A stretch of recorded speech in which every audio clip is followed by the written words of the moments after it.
someone asked him what are the three most important aspects of music for a tuba player, and he said time, time, and time.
Okay, so hey Scott, what is your biggest piece of advice that has changed your life that somebody told you in the past?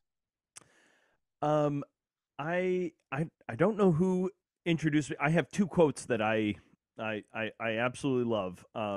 And I'm not sure who introduced me to them, but the first one is um, genius lies in the obscurity of your sources, and I kind of piggybacking on that is uh, uh, uh, good composers borrow, great composers steal, which I believe that's a Stravinsky quote.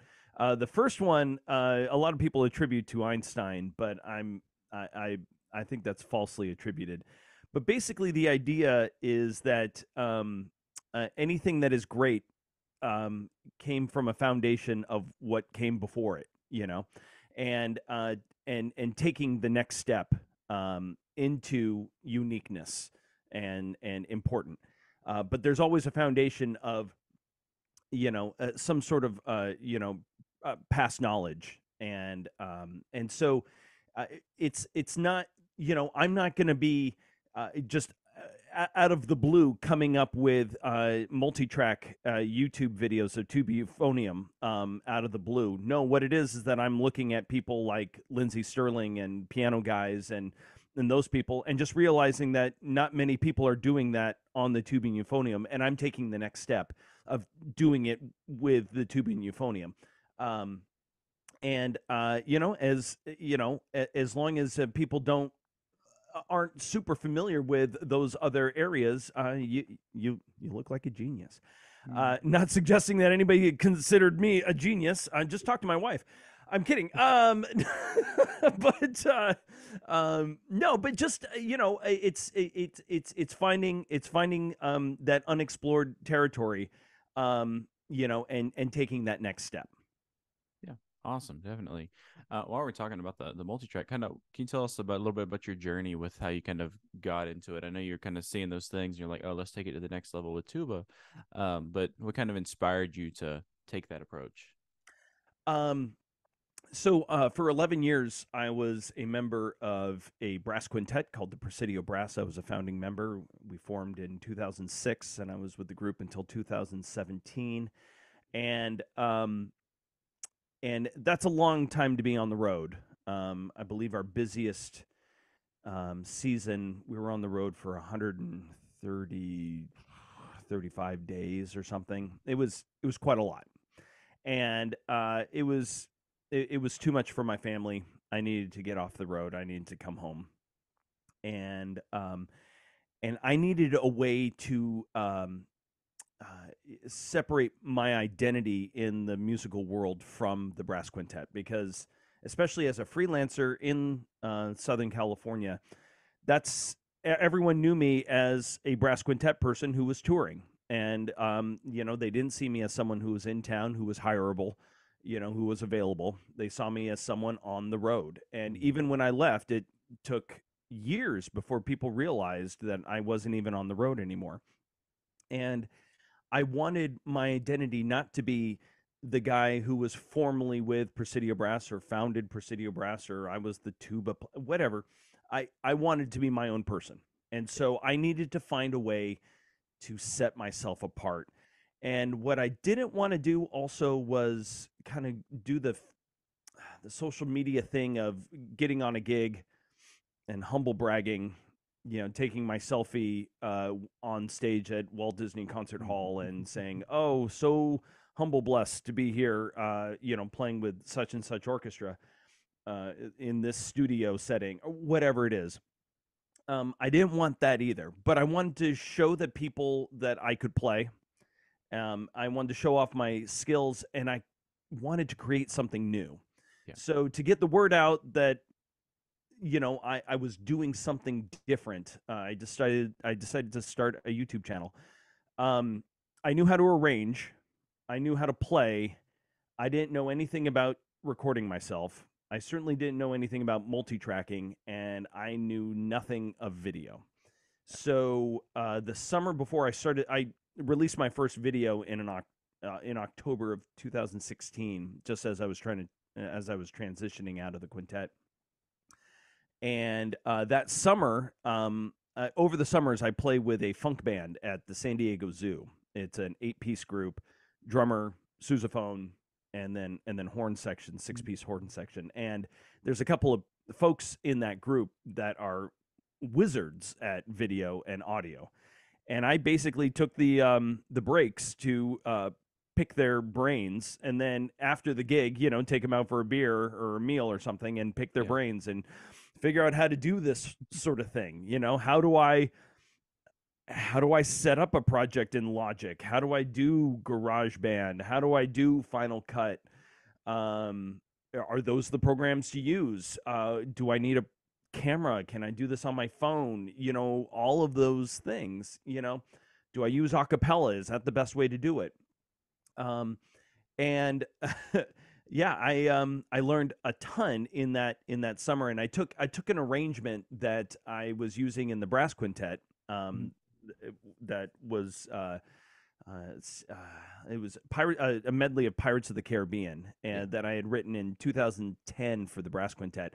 I adapted it for tuba euphonium, did a couple iterations of that, and did a couple of different kind of recordings of laying things down and figuring all that kind of stuff out, and went through a whole process, Mhm. showing people what it's like, what I came up with, and them telling them, yeah, that's garbage, try again. And yeah, and just kept at it, and eventually asked someone to help me film it, and edited it myself, made a whole lot of mistakes, and instead of you know trying to make it perfect, just Mhm. moved on to another project, Yeah. and learned a lot in the process. So that was the genesis of the YouTube video, or the YouTube channel.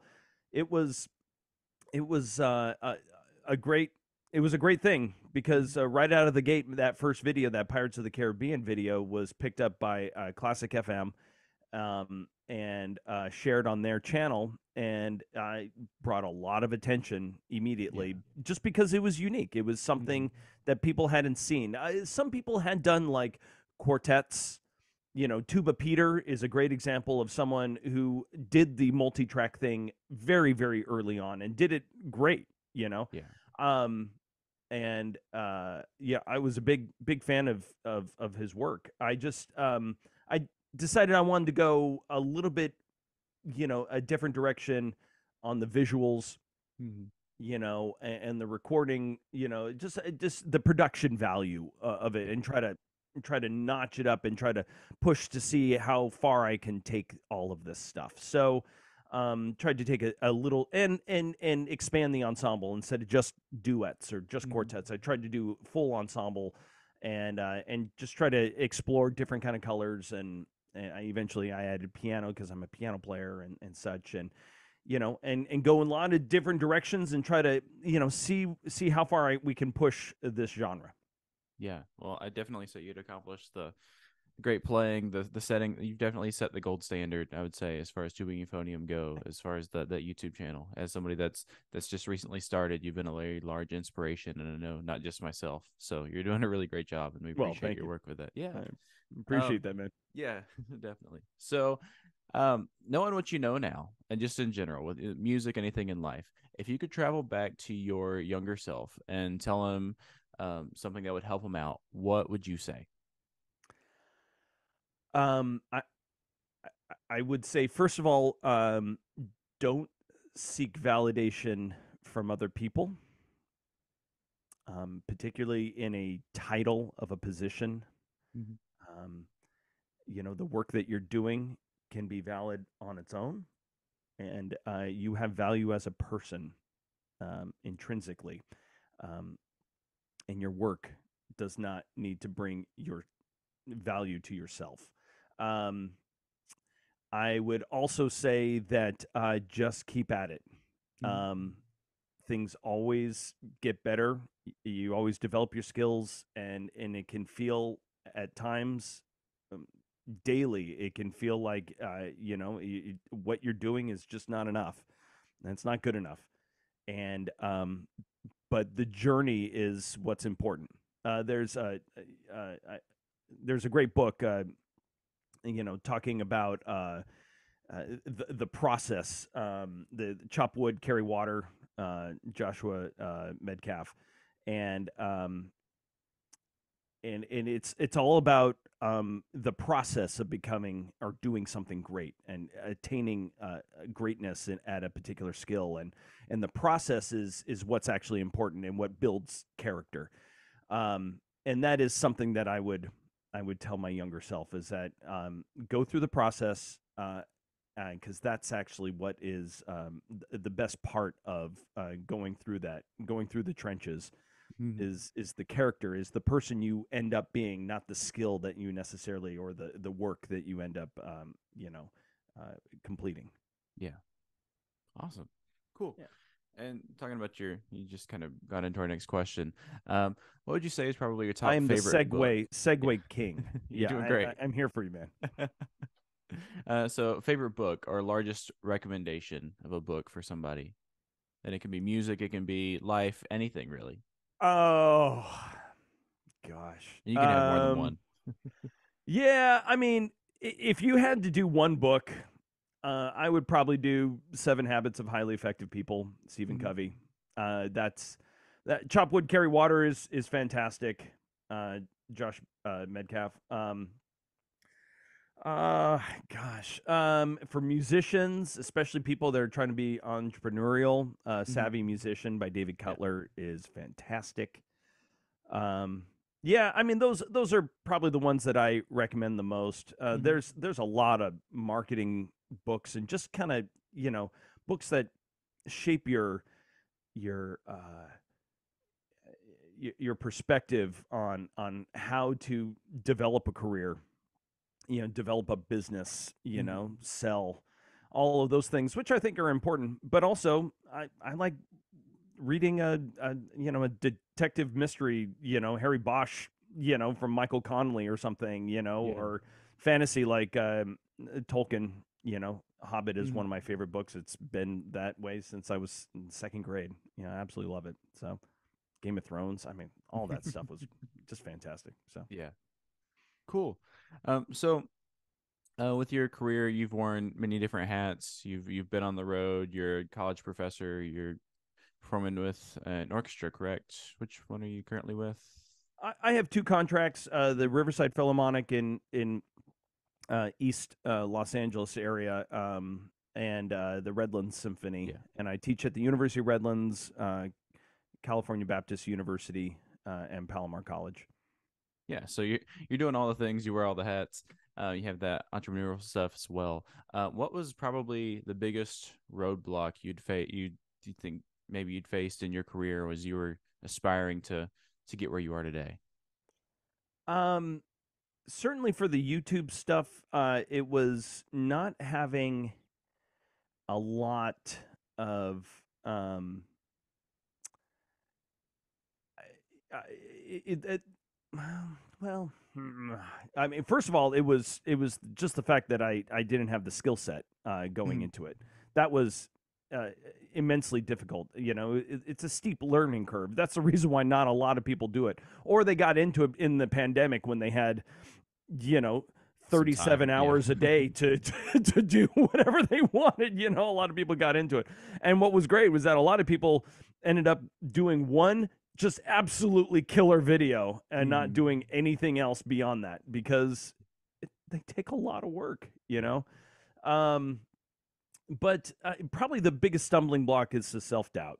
Mhm. It's am I good enough for this? Is this worthwhile? Is this going to manifest into anything? Can I monetize this in any way? Only recently have I seen, anything other than a pat on the back from my YouTube channel. It doesn't, this is something I like to yeah, a game I like to play, and those of you watching, you can play at home. Um, so in the last 28 days, I'm looking at my analytics right now. Um, I have 17,000 views in the last 28 days, 121 subscribers. How much money do you think I made in ad revenue after 17,000 views and 536 hours of watch time in the last 28 days? Oh, it's got to be dollars. Penny. How many dollars do you think? Oh, it couldn't be more than 100. Like, you couldn't be. How much? $27. Yeah. Yeah. Yeah. So I released one video in that amount of time. No, two. No, one. One really. I usually release about one a month. Mhm. So $27 for what is probably 25 hours of work. Yeah. You're not really making a whole lot of money at that point. But I'll tell you, that YouTube channel, Mhm. I got a couple of some of my biggest orchestra subbing experiences of my life because I sent somebody a YouTube channel video, Mhm. a video from my channel, and I was just like, "Hey, here's something I created. You're doing Jaws right now, live to picture. Well, guess what? I did a Jaws video. Oh, I thought you might like this."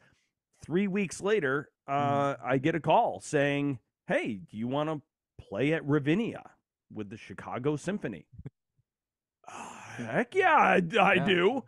And I think some of that is just because someone they hear my playing and they're like, yeah, and I'm just I'm in their mind, Mhm. out of sight, out of mind, Yeah. and that wasn't the intention, but that's what Mhm. kind of came out of it, same happened with the Los Angeles Philharmonic, I got a very last minute subbing thing after sending Norm Pearson a video 3 days before that. And Mhm. I played Symphony Fantastique with 5 days notice.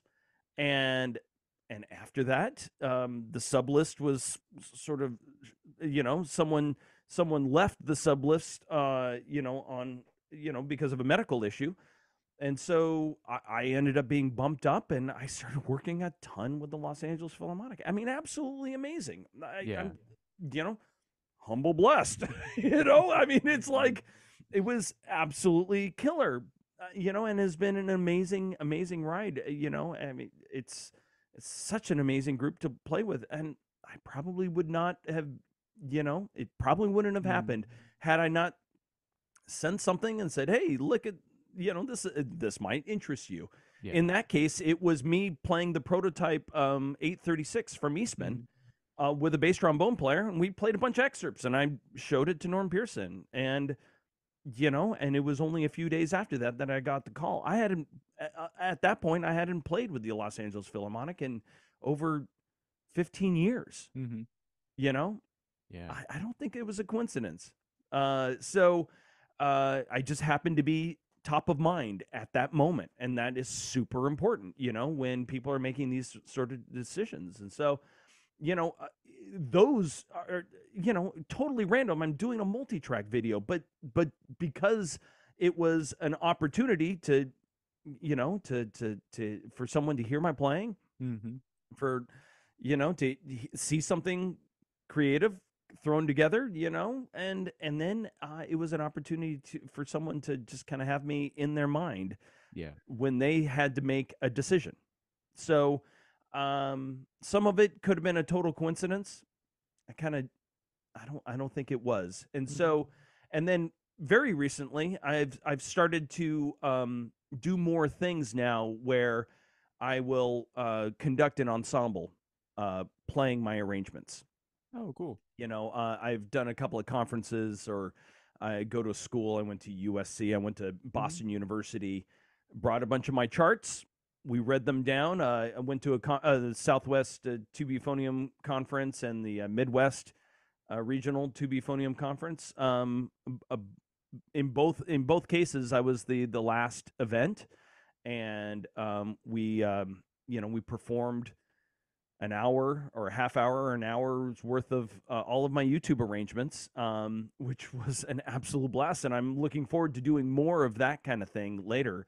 I was just in Albuquerque at the University of New Mexico with Richard White, and I did a recital Mm-hmm. where I had my YouTube videos going on in the background, and I cut out the solo part to each one, some sort of, I figured out a solo part, Yeah. and then I had the click going on in my ear, and I'm playing Mm-hmm. along, and the stage is just me, my laptop, and my YouTube video going on in the background, and I'm performing everything from Exit the Foundry to a Miklos Rocha choir tune to Bohemian Rhapsody Mm-hmm.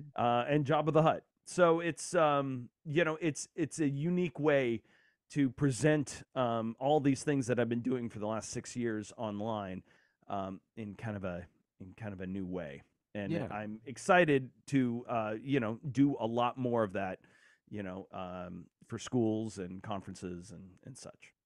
Awesome. That's really cool. That's a cool recital idea. Um, Sweet. So, next question. What would a typical day kind of look like for you? Wow. They yeah Busy. it, Yeah, it's just different. Mm-hmm. Over the summer, Mason Soria hadn't started his contract yet with the Los Mm-hmm. Angeles Philharmonic. I ended up being in. I live closer to San Diego. I live in Carlsbad, so I'm on the coast, about a half an hour north of San Diego, but Mm-hmm. about 90 minutes south of downtown LA. So um, I was up in Los Angeles performing with the Philharmonic quite a bit over the summer. When I wasn't with the Philharmonic, I was performing with my funk group down at the San Diego Zoo. Um, and then several weeks I was traveling. I went out to Oklahoma for the Eastman Tubuphonium workshop, I, and Idlewild Arts Summer Festival. I mean, it was just kind of, and now that things have kind of slowed down there, Mm-hmm. Mason's in the Philharmonic now, and doing an incredible job, as I've heard. Um, so I'm going up to LA less, but I'm doing my college jobs, which they're a bit of a drive for me. Um, if it's a Redlands day, which I'm up there 2 days a week, Mm-hmm. drive up there, and it's all day Redlands. Come home. If I'm not, sometimes I'm planning my next YouTube video, and Mm-hmm. so maybe the whole day is writing a new arrangement. You know, um, doing an online lesson. I do a lot of those, which kind of are sprinkled in the Mm-hmm. day. Um, yeah, when I can, I try to pick up my kid from school and drop him off. But there are a lot of days that doesn't happen. I have a recording session for the San Diego Zoo just tomorrow. Mm-hmm. It's yeah, it's really varied, and that's an incredible blessing Mm-hmm. and a curse at the same time, because any one of these things, I don't have tenure Yeah. in almost anything. So I have tenure in my orchestras, the two orchestras that I have, but I it's not guaranteed that those orchestras program a concert with tuba. Hmm. So, I could be sitting at home, when they're playing a concert. Redlands, I'm an adjunct. I'm on a year to year, semester by semester basis. Hmm. Uh, all the freelance work could dry up at any point. So that, you know, you have to kind of tell yourself, well, you're busy right now, and you've been busy for years and years. It's probably going to continue. Yeah. But at the same time, when the pandemic hit, man, and everything stopped, Hmm. uh, that was a tough pill to swallow, Yeah. you know? Um, so that is probably the most difficult thing about my day to day is the fact that it could all change and go away, Hmm. at any point. But it's also quite exciting to be able to, just 2 weeks ago, I was in Albuquerque and then I was in Boston. And then I came home and, I was doing some teaching online at the same time. It's in that sense, it's a lot of fun because of the varied experiences. Yeah. Cool. So what would you believe? And let's talk like fundamentally, a little bit specifically, like with the instrument. So, what do you believe is the most important skill a tuba player should have? And with that, how would you advise them to improve upon that skill? Uh, I quote the great Jim Self when I think it was the Instrumentalist magazine that he did 20, 30 years ago. I read an article that an interview that he had there, and someone asked him what are the three most important aspects of music for a tuba player, and he said time, time, and time. Um, yeah, he was spot on. Mm-hmm. Um, I you need to be able to play in tune. You need to have a world class sound. But uh, sound is very objective, or subjective, I should say. It's what is a great sound to one person is, grating, and you know, if you come into it used to be that LA used to have, a lot of core and a pretty bright and aggressive sound. That was, of the Tommy Johnson, Roger Bobo kind of mold. Um, and, if you came into LA trying to play in LA with what would be considered a Jacobs sound, which was, much more subwooferish, Mm-hmm. uh, definitely very dark, very broad. Um, it just wouldn't work, especially in the studios. It was not what was in vogue, and vice versa. Mm-hmm. Um, Gene Picorni, famously, moved on to a big York instrument, whereas he was on a Maraphone 186 and had that very, pointed, directional, very clear sound. But then when he molded this, or he melded that into, with those big York instruments, I mean, frankly, the end product is unmatched, in my Yeah. opinion, by anyone. It is the best sound. It is the best orchestral sound on the planet. Mr. Picorni, God bless you. You inspire us all. Gosh darn it. Why are you so good? And he's a killer person too. Mm-hmm. Imagine that. If there wasn't more to hate, come on. He's also a really just amazing person. Yeah, it is. So yeah, no, that's the sound. That's the sound. And so sound is objective. Time is not. Mm-hmm. You're either in time or you're not. The right. I tell my students the right note at the wrong time is a wrong note. It just doesn't matter. I would Yeah. rather hear a wrong note at the right time Mm-hmm. than vice versa. So, and the people that are playing in your ensemble will appreciate you that much more if you play with great time first. All right. Yeah. Absolutely. And how to work on that? I do, obviously working with the metronome is the way to do it. But what I do is I work both sides of developing time, macro and micro. So you can work with the metronome. If your piece is at 60 beats per minute, you put the metronome on 120, Mhm. to give subdivisions, or you put some subdivisions of 16th notes or triplets or whatever in there, so you get all of the subdivisions in your in your metronome, so you can match that.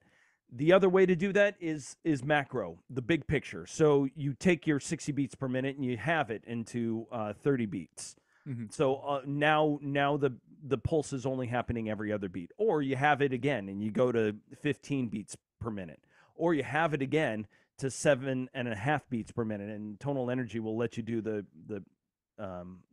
decimal point. So you are now going into, can you play your lick over 4 bars and nail the next downbeat, from your metronome, Mhm. happening on the downbeat of, this every 2 bars or every 4 bars. you Yeah. know um that's when you have great time, Mhm. is when you can both do the correct subdivisions, and then also be able to maintain a steady pulse over a long period of time.